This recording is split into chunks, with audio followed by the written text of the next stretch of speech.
Hi friends, welcome back. I know it's too late to prepare a 2025 planner, but ഞാനിത് 2024 തന്നെ 2024 December 28 തന്നെ prepare ചെയ്തിട്ടുണ്ട്. പക്ഷേ video upload ചെയ്യാൻ ഭയങ്കര ലേറ്റ് ആയിപ്പോയി. മാത്രമല്ല എന്തൊക്കെയോ ഒരു മിസ്റ്റേക്ക് ഈ വീഡിയോസിന് പറ്റിയിട്ടുണ്ട്. ഷൂട്ട് ചെയ്ത ആംഗിളിൽ എന്തൊക്കെയോ ഒരു എനിക്കൊരു സാറ്റിസ്ഫൈയിങ് ആയിട്ട് എനിക്കിത് ഷൂട്ട് ചെയ്യാൻ പറ്റിയിട്ടില്ല. എന്തായാലും ഞാൻ ചെയ്തതല്ലെന്ന് വിചാരിച്ചിട്ട് ഏതായാലും വീഡിയോ അപ്ലോഡ് ചെയ്യുന്നുണ്ട്. പിന്നെ ഞാൻ കുറച്ച് തിരക്കിലായതുകൊണ്ടാണ് വീഡിയോ അപ്ലോഡ് ചെയ്യാൻ ഇത്ര ലേറ്റ് ആയത്. എനിക്ക് ഒരു വർക്ക് എൻ്റെ കസിന് വേണ്ടിയിട്ട് ഒരു എക്സിബിഷൻ വർക്ക് ചെയ്യാനുണ്ടായിരുന്നു. അതുപോലെ ഒരു സ്റ്റിച്ചിങ്ങിൻ്റെ എൻ്റെ അനിയത്തിക്ക് വേണ്ടിയിട്ടൊരു ഡ്രസ്സ് സ്റ്റിച്ച് ചെയ്യാനുണ്ടായിരുന്നു. അങ്ങനെ കുറച്ച് തിരക്കിലായിപ്പോയി. അതുകൊണ്ട് വീഡിയോ നല്ല ലേറ്റായി. എന്തായാലും ഞാൻ അപ്ലോഡ് ചെയ്യാമെന്ന് വിചാരിച്ചു. കാരണം എനിക്കും കൂടി ഒരു മെമ്മറി ആണല്ലോ. എൻ്റെ 2025 പ്ലാനർ ഞാൻ ചെയ്യുമ്പോൾ അതൊരു മെമ്മറി ആയിട്ട് അവിടെ സേവ് ചെയ്തേക്കാമെന്ന് വിചാരിച്ചു. പിന്നെ ഞാൻ ആദ്യം തന്നെ പറയാം, ഇത് ഞാൻ എടുത്തിട്ടുള്ളത് 2025 ഡയറി അല്ല, 2023 എനിക്ക് ഇക്കേട്ട കൊണ്ട് തന്നിട്ടുള്ള ഒരു ഡയറിയാണ്. ഇത് എവിടെ നിന്ന് കിട്ടിയതാണെന്ന് എനിക്ക് ഓർമ്മയില്ല. അപ്പോൾ എന്തായാലും ഞാൻ അതിൻ്റെ ഫസ്റ്റ് പേജ് ഡെക്കറേറ്റ് ചെയ്തൊക്കെ ഞാൻ ഈ സംസാരിക്കുന്നതിൻ്റെ ഇടയിൽ കടന്നു പോയിട്ടുണ്ട്. നിങ്ങൾ കണ്ടിട്ടുണ്ടാകുമെന്ന് വിചാരിക്കുന്നു. ഞാനങ്ങനെ ഹെവി ആയിട്ട് വർക്കൊന്നും ചെയ്തിട്ടില്ല. പക്ഷേ എന്നാലും എന്താ പറയുക, എവിടേക്കോ കുറച്ച് ഹെവി ആയ പോലെ എനിക്കൊരു ഫീലുണ്ട്. ഞാൻ സിമ്പിളായിരുന്നു ഉദ്ദേശിച്ചത്, പക്ഷേ ചെയ്തു വന്നപ്പോൾ എവിടെയൊക്കെ കുറച്ച് ഹെവി ആയിട്ടുണ്ട്. അപ്പോൾ ഫസ്റ്റ് പേജ് തന്നെ ജസ്റ്റ് 2024 എഴുതി അതിനൊരു വെൽക്കം കൊടുത്തു. പിന്നെ I am ready for you, I am ready for you അങ്ങനെ ഒരു കോട്ട് താഴെ എഴുതി കൊടുത്തിട്ടുണ്ട്. പിന്നെ നെക്സ്റ്റ് പേജിൽ ഞാൻ ചെയ്തത് ഓൾ അബൌട്ട് മീ ആണ്. ഞാൻ അങ്ങനെ ഒരു സ്പ്രെഡ് ഇതുവരെ എൻ്റെ ഒരു പ്ലാനറിൽ ചെയ്തിട്ടില്ല.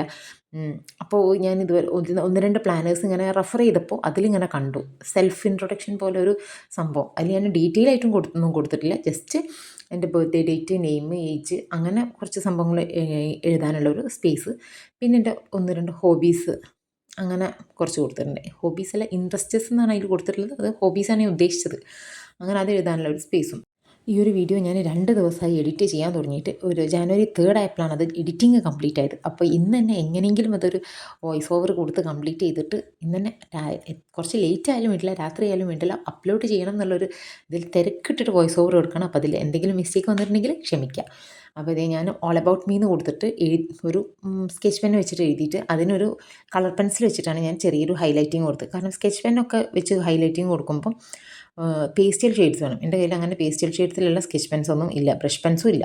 അപ്പോൾ ഞാൻ പെൻസിൽ കളർ വെച്ച് കൊടുക്കുമ്പോൾ ആ ഒരു ലൈറ്റ് ഷെയ്ഡിൽ കിട്ടുമല്ലോ എന്ന് വിചാരിച്ചിട്ട് പെൻസിൽ കളേഴ്സാണ് ഞാൻ ഇതിൽ യൂസ് ചെയ്തിട്ടുള്ളത്. അതുപോലെ തന്നെ എൻ്റെ പേര് എഴുതാനുള്ള ഒരു സ്പേസ് നമ്മൾ ഇങ്ങനെ എക്സാമിനൊക്കെ ഡാഷ് ഇടില്ല, ആ ഒരു ഡാഷിന് പകരം ഞാനിങ്ങനെ ഒരു പെൻസിൽ കളർ വെച്ചിട്ട് ഇങ്ങനെ ഒരു ഹൈലൈറ്റ് ചെയ്ത് കൊടുത്തിട്ടുണ്ട് കുറച്ചൊരു ഏരിയ. അപ്പോൾ ആ ഒരു ഏരിയയിൽ എഴുതാൻ എന്നുള്ള തീമിലാണ് ഞാൻ അങ്ങനെ ചെയ്തിട്ടുള്ളത്. ഈ ഒരു പ്ലാനർ എന്ന് പറയുമ്പോൾ നമ്മുടെ പേഴ്സണൽ യൂസിനുള്ളതാണല്ലോ. അപ്പോൾ നമുക്ക് നമ്മളെ കുറിച്ചിട്ട് ഒരു വ്യൂ ഉണ്ടാവാൻ വേണ്ടിയിട്ടാണ് ഈ ഒരു സെൽഫ് ഇൻട്രോ പേജ് എന്നാണ് ഞാൻ മനസ്സിലാക്കിയിട്ടുള്ളത്. അതിൻ്റെ എക്സാക്ട് പേർപ്പസ് ഒന്നും എനിക്ക് അറിഞ്ഞില്ല. എനിക്ക് എൻ്റെ ഒരു വ്യൂവിൽ വെച്ചിട്ടാണ് പറയുന്നത്. അപ്പോൾ അതിൽ തന്നെ അത് നമുക്ക് എന്തൊക്കെ ഇൻക്ലൂഡ് ചെയ്യണം അതൊക്കെ ഇൻക്ലൂഡ് ചെയ്യാം കേട്ടോ. ഞാനിതിൽ ജസ്റ്റ് കുറച്ച് ബേസിക് സംഭവങ്ങൾ മാത്രമേ ഇൻക്ലൂഡ് ചെയ്തിട്ടുള്ളൂ. പിന്നെ സൈഡിൽ ഞാനിത് ഒരു ഇറ്റ്സ് മീ എന്ന് പറഞ്ഞിട്ട് അതിൻ്റെ ഫോട്ടോൻ്റെ താഴെ എഴുതി കൊടുത്തിട്ടുണ്ടായിരുന്നു. അപ്പോൾ അതെന്തോ എനിക്കൊരു ബോറായിട്ട് തോന്നി, ആ ഒരു ഡേറ്റും അതിൻ്റെ മേലെ കൂടെ വന്നപ്പോൾ. അപ്പം ഞാനൊരു വൈറ്റ് പേപ്പറിൽ മീന്ന് മാത്രം എഴുതിയിട്ട് ഇങ്ങനെ ഒട്ടിച്ചു കൊടുത്തു. അപ്പോൾ ഒരു പിന്നെയും വൃത്തിയുണ്ട്, ആ ഒരു ഡേറ്റും മറിഞ്ഞ് കിട്ടി. അങ്ങനെ ഏതായാലും ഇതിൻ്റെ സൈഡിൽ ടോപ്പ് 5 ഇൻട്രസ്റ്റസ് എന്ന് കൊടുക്കുന്നുണ്ട്. അത് നമുക്ക് നമ്മുടെ ഹോബീസോ നമുക്ക് എന്താണോ ഇൻട്രസ്റ്റ് ഉള്ള സംഭവങ്ങൾ അതൊക്കെ അതിൽ ആഡ് ചെയ്യാം.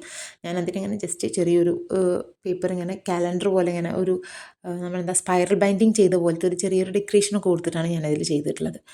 പിന്നെ ജനുവരി 3 ഇതുവരെ ഞാൻ എൻ്റെ ജാനുവരി മന്തിലുള്ള പ്ലാനർ ചെയ്തിട്ടില്ല. ഇത് 2025 മൊത്തം ഈ ഒരു ഇയറിലേക്ക് മൊത്തമുള്ള പ്ലാനറാണ്. അതാണ് ഞാൻ ആദ്യം ചെയ്ത് വെച്ചിട്ടുള്ളത്. ജാനുവരിയിലേക്കുള്ള പ്ലാനർ ഇനി ചെയ്തിട്ട് വേണം. അപ്പോൾ ഇത് ചെയ്യാതിരുന്നാൽ എനിക്കൊരു മനസ്സമാധാനം ഉണ്ടാവില്ല കേട്ടോ. പിന്നെ എൻ്റെ കയ്യിൽ ചെറിയൊരു പ്ലാൻ സെറ്റ് ഓൾറെഡി ഉണ്ട്. എനിക്കൊരു ഗിഫ്റ്റ് കിട്ടിയിട്ടുള്ളത്, ഗിഫ്റ്റല്ല ഒരു ഗിവ് അവേയിൽ കിട്ടിയിട്ടുള്ളത്. അപ്പോൾ അത് ഞാനൊരു ഷോർട്സ് ആയിട്ട് അപ്ലോഡ് ചെയ്യാം. ഞാൻ അതിൻ്റെ അൺബോക്സിംഗ് ഒക്കെ കുറേ മുന്നേ ഞാൻ ചെയ്തിട്ടുണ്ട്. പിന്നെ അത് ഞാനങ്ങനെ കോമൺ ആയിട്ട് യൂസ് ചെയ്തിട്ടില്ല. എൻ്റെ കയ്യിൽ ഓൾറെഡി ഒരു പ്ലാനർ ഉള്ളതുകൊണ്ട്. ഞാനൊരു പ്ലാനർ ഓർഡർ ചെയ്ത് വന്നതിൻ്റെ ശേഷമാണ് എനിക്ക് ഈ ഒരു ഗിവ് അവേയിൽ ഈ ഒരു പ്ലാനർ കിട്ടുന്നത്. അതുകൊണ്ട് തന്നെ ഞാനത് യൂസ് ചെയ്തിട്ടില്ലായിരുന്നു. അപ്പോൾ അത് ഇനി ഈ ഒരു വർഷം യൂസ് ചെയ്യണം. അപ്പോൾ അതിൽ ഇൻക്ലൂഡ് ചെയ്യാൻ പറ്റാത്ത ചെറിയ കാര്യങ്ങളാണ് ഞാൻ ഈ ജനുവരി പ്ലാനറിലൊക്കെ ഇൻക്ലൂഡ് ചെയ്യാൻ വിചാരിക്കുന്നത്. അപ്പോൾ ഇൻഷാല്ലാ എത്രയും പെട്ടെന്ന് അത് ചെയ്യണം. എനിക്ക് ഈ പ്ലാനർ എന്ന് പറഞ്ഞാൽ പ്ലാനർ ഇല്ലാത്തൊരു ലൈഫ് എനിക്ക് എന്തോ ഒരു ഇപ്പോൾ ചിന്തിക്കുമ്പോൾ ഒരു ഇടങ്ങേറ്. കാരണം എല്ലാ കാര്യം ഇങ്ങനെ പ്ലാൻ ചെയ്ത് ശീലിക്കുമ്പോൾ നമുക്ക് പ്ലാനിങ് ഒരു ഇമ്പോർട്ടൻ്റ് ആയിട്ട് തോന്നും. മാത്രമല്ല പ്ലാൻ ഇല്ലാതാവുമ്പോൾ നമുക്ക് മൊത്തത്തിലൊരു സാഡ് ഫീലൊക്കെ വരും. അപ്പം ഞാൻ എല്ലാ ഡേയും അങ്ങനെ പ്ലാൻ ചെയ്ത് എക്സാക്റ്റ് ഇതിലായിട്ട് പോവുക അങ്ങനെയല്ല കേട്ടോ ഞാൻ ഉദ്ദേശിച്ചത്. എനിക്കും പ്ലാനിങ് ഇല്ലാത്ത ദിവസങ്ങളൊക്കെ ഉണ്ടാവലുണ്ട്. പക്ഷേ നമുക്ക് പ്ലാൻ ചെയ്യണം എന്ന് തോന്നുന്ന ദിവസങ്ങളിൽ അല്ലെങ്കിൽ കുറച്ചൊരു ഹെവി വർക്കൊക്കെ ഉള്ള ദിവസങ്ങളിൽ പ്ലാനിങ് മസ്റ്റാണ്. അപ്പം അത്തരം ദിവസങ്ങളൊക്കെ യൂസ് ചെയ്യാൻ എന്തായാലും അല്ലെങ്കിലും നമ്മൾ പ്ലാൻ ചെയ്യുന്നത് എന്തുകൊണ്ടും നല്ലതാണ് ഒരു ഡേ. എനിക്ക് ഒരുപാട് മാറ്റങ്ങൾ എൻ്റെ ലൈഫിൽ ഉണ്ടാക്കിയെടുക്കാനും പറ്റിയിട്ടുള്ള ഒരു ഹാബിറ്റാണ് ഈ ഒരു പ്ലാനറും ജേർണലിങ്ങും ഒക്കെ. അറ്റ് പ്രസൻറ്റ് എൻ്റെ ലൈഫിൽ ഇതിന് എത്രത്തോളം ഇമ്പോർട്ടൻസ് ഉണ്ടെന്നുള്ളത് എനിക്ക് പറഞ്ഞറിയിക്കാൻ പറ്റില്ല. നിങ്ങളത് ചെയ്ത് തുടങ്ങിയാൽ മാത്രമേ നിങ്ങൾക്ക് അതിൻ്റെ യൂസ് അല്ലെങ്കിൽ അതിൻ്റെ ഒരു ഇമ്പോർട്ടൻസ് മനസ്സിലാവുകയുള്ളൂ. അപ്പോൾ എന്തുകൊണ്ടും എല്ലാവർക്കും അത് പ്രാക്ടിക്കലായിട്ട് ചെയ്തു നോക്കാൻ പറ്റിയിട്ടുള്ളൊരു ഹാബിറ്റാണിത്. നിങ്ങൾ ചെയ്തു തുടങ്ങിയിട്ടില്ലെങ്കിൽ ഇന്ന് തന്നെ തുടങ്ങാം. അതിന് ജാനുവരി 1 തന്നെ വേണമെന്നൊന്നുമില്ല. ഞാനിപ്പം കണ്ടില്ലേ, ഞാൻ കുറച്ച് തിരക്കായപ്പോൾ എനിക്ക് ഒരു പ്ലാനർ ഉണ്ടാക്കാനുള്ളൊരു ഗ്യാപ്പ് കിട്ടാഞ്ഞപ്പോൾ ഞാൻ കുറച്ച് ലേറ്റ് ആയിപ്പോയി. അപ്പോൾ ഇൻഷാ അല്ലാഹ് ഞാൻ എന്തായാലും അതിൻ്റെ വീഡിയോ അപ്ലോഡ് ചെയ്യാം. നിങ്ങൾക്ക് മോഡൽ വേണമെന്നുണ്ടെങ്കിൽ ഞാൻ ഇതിൻ്റെ മുന്നേ ചെയ്തിട്ടുണ്ട്. ഇത്ര ഡീറ്റെയിൽ ആയിട്ടൊന്നുമല്ല, പക്ഷേ ഇതിൻ്റെ മുന്നേ ഞാൻ പ്ലാനർ ചെയ്തത് ഞാനൊരു പ്ലേലിസ്റ്റായിട്ട് ഞാൻ ചെയ്തിട്ടുണ്ടായിരുന്നു കഴിഞ്ഞൊരു 12 മന്ത്സ്. ഈ 2024 അല്ല, 2022 ഉണ്ട്, 23 ഉണ്ട് തോന്നുന്നുണ്ട് അതിൽ.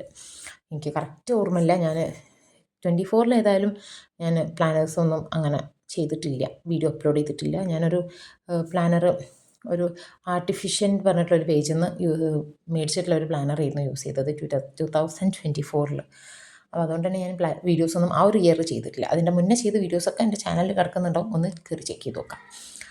പിന്നെ ഈ ഒരു കാലണ്ടർ പേജിൽ ഞാൻ ഇൻക്ലൂഡ് ചെയ്യും. ബാക്കിയുള്ള സംഭവങ്ങളൊക്കെ നിങ്ങൾക്ക് വീഡിയോയിൽ കാണുമ്പോൾ മനസ്സിലാവുന്നുണ്ടാവും എന്ന് വിചാരിക്കുന്നു കേട്ടോ. അതുകൊണ്ടാണ് ഞാൻ അതിനെക്കുറിച്ച് അങ്ങനെ ചെയ്ത് നിങ്ങൾ കണ്ടുകൊണ്ടിരിക്കുന്ന കാര്യം ഞാൻ എക്സ്പ്ലെയിൻ ചെയ്യേണ്ടെന്ന് വിചാരിച്ചിട്ടാണ് അതിനെക്കുറിച്ച് അങ്ങനെ പറയാത്തത് കേട്ടോ. പിന്നെ ഈ ഒരു കാലണ്ടർ പേജിൽ ഞാൻ ഒരു ചെറിയൊരു കോട്ട്, അത് ഞാൻ 2022 കലണ്ടറിലും ഞാൻ ഇൻക്ലൂഡ് ചെയ്തിട്ടുള്ള സെയിം കോട്ടാണ്. 365 ന്യൂ ഡേയ്സ്, 365 ന്യൂ ചാൻസസ്. അതെനിക്ക് ഭയങ്കര എന്തോ ഒരു ഹേർട്ട് ടച്ചിങ് ആയിട്ട് തോന്നിയിട്ടുള്ളൊരു കോട്ടാണ്. അതുകൊണ്ടാണ് ഞാനത് ഇതിലും ഇൻക്ലൂഡ് ചെയ്തിട്ടുള്ളത്. പുതിയ കോട്ടൊക്കെ ഞാനിങ്ങനെ സെർച്ച് ചെയ്തു, പക്ഷേ എനിക്ക് ഇത്രത്തോളം ഒരു സ്യൂട്ടബിൾ ആയിട്ടുള്ളൊരു കോട്ട് കിട്ടിയില്ല. അപ്പോൾ അതുകൊണ്ട് തന്നെ ഞാൻ സെയിം തന്നെ യൂസ് ചെയ്തു. പിന്നെ 2024 മേലെ ചെറിയൊരു ഡൂഡ്ലിങ് ചെയ്യാൻ ട്രൈ ചെയ്തതാണ്, പക്ഷേ അത് വേണ്ടായിരുന്നു എന്ന് പിന്നീട് തോന്നി. എന്തായാലും അതവിടെ ചെയ്ത് തുടങ്ങിയത് അവിടെ വെച്ചിട്ടുണ്ട്. ബാക്കി കംപ്ലീറ്റ് ചെയ്യാൻ നിന്നിട്ടില്ല, കാരണം തുടങ്ങിയപ്പോൾ തന്നെ അത് കൊളായിട്ടുണ്ട്. പിന്നെ കംപ്ലീറ്റ് ചെയ്ത് ഓവറാക്കണ്ടെന്ന് വിചാരിച്ച്. പിന്നെ ഈ ഒരു കാലണ്ടർ ഞാൻ പ്രിൻ്റ് എടുത്തതാണ്. അത് ഞാനിങ്ങനെ സ്റ്റിക്ക് ചെയ്യുന്നത് ഇങ്ങനെ കാണാൻ മാത്രമൊന്നുമില്ലല്ലോ, അതുകൊണ്ടാണ് കേട്ടോ ഇത്ര ഫാസ്റ്റായിട്ട് അവിടെ കൊടുത്തിട്ടുള്ളത്. അങ്ങനെ ഡിസംബർ വരെ 12 മന്ത്സിലുള്ള കലണ്ടർ ഞാൻ കൊടുത്തിട്ടുണ്ട്. എന്നിട്ട് ചെറിയൊരു ബോർഡറൊക്കെ അങ്ങനെ വരച്ചു കൊടുത്തു, അതിനൊന്നൊരു ഹൈലൈറ്റ് ചെയ്യാൻ വേണ്ടിയിട്ട്.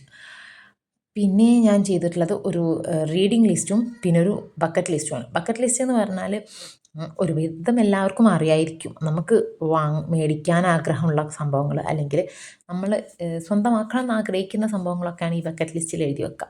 ഇപ്പം നമുക്ക് ഈ ഒരു വർഷം ഒരു എന്തെങ്കിലും ഒരു പ്രൊഡക്റ്റ് നമുക്ക് സ്വന്തമാക്കണം എന്ന് ആഗ്രഹം ഉണ്ടെങ്കിൽ അത് അതിൽ ഇൻക്ലൂഡ് ചെയ്യാം. എന്നിട്ട് അതിന് വേണ്ടിയിട്ട് നമുക്ക് ക്യാഷ് സേവ് ചെയ്യുക. എന്നിട്ട് ഈ ഒരു ഇയർ എൻഡ് ആകുമ്പോഴത്തേന് നമുക്കത് മേടിച്ചെടുക്കാനുള്ള ഒരു പ്ലാൻ, ആ ഒരു ബക്കറ്റ് ലിസ്റ്റിൽ ആ ഒരു സംഭവം കാണുമ്പോൾ അത് മേടിക്കണം, അല്ലെങ്കിൽ അതിന് വേണ്ടിയിട്ട് ഹാർഡ് വർക്ക് ചെയ്യണം എന്നൊക്കെയുള്ളൊരു തോട്ട് വരാൻ വേണ്ടിയിട്ടാണ് ഒരു ബക്കറ്റ് ലിസ്റ്റ് യൂസ് ചെയ്യുന്നത്. പിന്നെ റീഡിംഗ് ലിസ്റ്റ്, നമുക്ക് വായിക്കാൻ ആഗ്രഹമുള്ള ബുക്സ്. എനിക്ക് ഈ ഒരു റീഡിംഗ് ലിസ്റ്റ് എത്രത്തോളം യൂസ്ഫുൾ ആവുമെന്ന് എനിക്കറിയില്ല. കാരണം റീഡിങ്ങിൽ ഞാൻ ഭയങ്കര വേക്കൂട്ടാണ്. ഞാനൊരു ബുക്ക് തുടങ്ങി വെച്ചിട്ട് മാസങ്ങളായി, അതിൻ്റെ ഒരു 1/4 ഭാഗം പോലും ആയിട്ടില്ല എന്നതാണ് സത്യം. അപ്പോൾ അത് ഈ ഒരു വർഷത്തിൻ്റെ ഉള്ളിൽ എന്തായാലും ഞാനത് വായിച്ച് കംപ്ലീറ്റ് ചെയ്യണം എന്നുള്ളൊരു ആഗ്രഹമുണ്ട്. ഇൻഷാ അല്ലാഹ് അത് ഞാൻ വായിച്ച് തീർക്കും. അത് വായിച്ച് കഴിഞ്ഞിട്ട് ബാക്കി വായിക്കാനുള്ള ബുക്സും ഇതിൽ ഇൻക്ലൂഡ് ചെയ്യണം, വായിക്കുമായിരിക്കും ഇൻഷാ അല്ലാഹ്. Once I will. ഞാൻ ആ ഒരു ക്വാർട്ടറിൽ വിശ്വസിക്കുന്ന ആളാണ് കേട്ടോ. ഒരു ദിവസം, ഇന്നോ നാളെയോ അല്ല, ഒരു ദിവസം ഞാൻ ചെയ്തിരിക്കും എന്നുള്ളതാണ്. പക്ഷേ എത്രയും പെട്ടെന്ന് ചെയ്യാൻ ആഗ്രഹിക്കുക, ഹാർഡ് വർക്ക് ചെയ്യാറുണ്ട് കേട്ടോ. പിന്നെ ഏറ്റവും ലാസ്റ്റിലെ പേജിൽ ഞാൻ ഒരു ലെറ്റർ ഫോർ മൈസെൽഫ് എന്ന് പറഞ്ഞിട്ടൊരു ഹെഡിങ് മാത്രം കൊടുത്തിട്ടുണ്ട്. ആ ഒരു ലെറ്റർ ഞാൻ എഴുതിയിട്ടോ ഡെക്കറേറ്റ് ചെയ്തിട്ടോ ഒന്നുമില്ല. അത് ഇൻഷാ അല്ലാഹ് ഞാൻ പിന്നെ ഒരു ഷോർട്സ് ആയിട്ട് അപ്ലോഡ് ചെയ്യാം. അപ്പോൾ അടുത്ത വീഡിയോയിൽ കാണുന്നവരെ ബൈ ബൈ.